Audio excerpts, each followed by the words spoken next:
తెలంగాణలో శాంతి భద్రతల పరిస్థితిపై గోషామహల్ ఎమ్మెల్యే రాజాసింగ్ తీవ్ర వ్యాఖ్యలు చేశారు. రాష్ట్రంలో వరుస హత్యలు జరుగుతుండటంతో తెలంగాణ హత్యలకు అడ్డాగా మారిందని విమర్శించారు. సీఎం రేవంత్ రెడ్డి క్రైమ్ను నియంత్రించలేకపోతే ఉత్తరప్రదేశ్కు వెళ్లి సీఎం యోగి ఆదిత్యనాథ్ నుంచి నేర్చుకోవాలని వ్యాఖ్యానించారు. రాష్ట్రంలో శాంతి భద్రతలపై ప్రభుత్వం ప్రత్యేక దృష్టి సారించి పోలీసింగ్ వ్యవస్థను మరింత బలోపేతం చేయాలని సూచించారు. ప్రజలకు భద్రత కల్పించడం ప్రభుత్వ తొలి బాధ్యత అని రాజాసింగ్ పేర్కొన్నారు.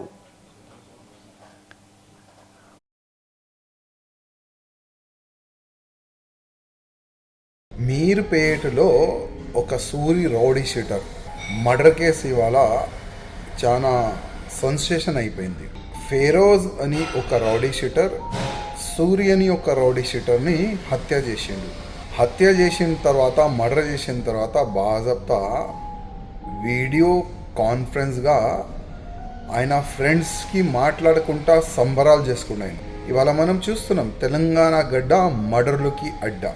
అంటే హోమ్ మినిస్ట్రీ మన ముఖ్యమంత్రి గారి దగ్గరనే ఉంది, కానీ లా అండ్ ఆర్డర్ అసలు మెయింటైన్ ఉందా తెలంగాణలో? ప్రతి ఒక్క వారంలో ఓల్డ్ సిటీలో ఒక మర్డర్ అవుతుంది. ఇప్పుడు న్యూ సిటీలో మర్డర్లు స్టార్ట్ అయినాయి. తెలంగాణలో కాంగ్రెస్ గవర్నమెంట్ వచ్చిన తర్వాత వందల మర్డర్ కేసులు బయటకు వస్తున్నాయి. వందల మర్డర్లు కూడా అయిపోయింది.